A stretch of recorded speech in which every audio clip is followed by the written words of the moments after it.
Hi guys, so I'm going to teach you how to make one of my favorite dishes that my mom used to make growing up. It is a spicy pork and cabbage dish. So basically use pork tenderloin, pork shoulder, any sort of pork that is going to hold up with the amount of time you're going to cook it, but also you want it to get so tender that it just rips apart so tenderly. So I have seasoned my pork here. I put salt, pepper, oregano on both sides, and I'm going to put it in 2 tablespoons of olive oil that I've heated up, and I'm going to sear it on all sides. I have seared this beautiful pork tenderloin for about 6 or 7 minutes. It depends on how high the heat is on your stove. I like to get it really nice and brown. I mean, it's going to go back in there and cook for like 30 or 45 or 40 minutes. I've taken that out. Now I'm going to put the onions in the pan with all that yummy pork fat and all the stuff that's stuck to the bottom. We're going to deglaze it in a little bit. The carrots, let me put this down for a minute. The carrots. And I'm going to let these simmer and let the onions soften for about 4 minutes. And then we're going to start adding all the other stuff. Now I'm going to eyeball this, and I'm going to put about a tablespoon or 2 of tomato paste. It's up to you. That's like a secret weapon for the Greeks. You add tomato paste to everything because it just makes everything taste better. So put that a little bit in like that, and you want to toast it just a bit, mix it all around. And you want to add some chopped garlic for just a few seconds until it gets fragrant. You do not want to burn the garlic. That will ruin your dish. Trust me. So just really quickly, and keep it moving, guys. Keep it moving. Then I'm going to add some white wine, any kind of white wine that you drink at home, or if you don't drink white wine, you don't have to do this. It's going to burn off anyway. Don't worry about it.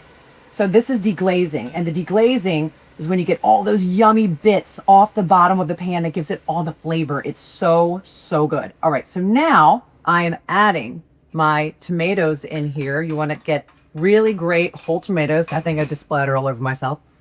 And you're going to kind of break them up a little bit in here. You're going to mix these around.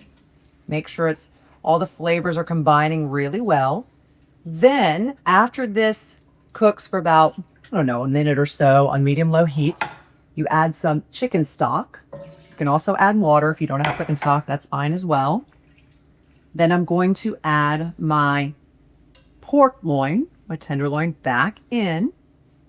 Position it around. Let this soak up all the yummy flavors that we have just created in the stock pot. You're going to want a deep stock pot, and I'll tell you why. Because now all this cabbage goes in there. It's a lot of cabbage. So you want to chop the cabbage, and you want to put it all into this pot. It's going to release a lot of water. Okay. Now we're going to mix that around. Let me put that here.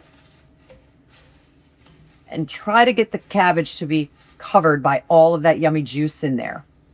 Now, here's where the spiciness comes in. You get a pepper, you cut the pepper down the middle. It can be any sort of pepper you like. The spicier, the better. That's how my dad liked it. You drop that in. You don't even have to chop it up. You can if you want, but you don't have to because those seeds are going to give it a lot of flavor. Drop that in. Where's my lid? Where's my lid? Here's my lid. Put this on. Cook on medium to low for about 35 to 40 minutes.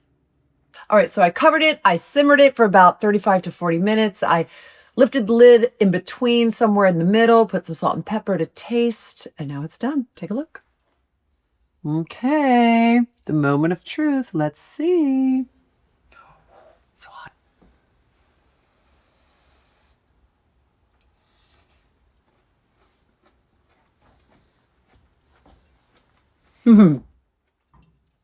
Just like Mama used to make. Perfect. Ah! With a piece of like crusty French bread, French garlic bread. Try it. Enjoy.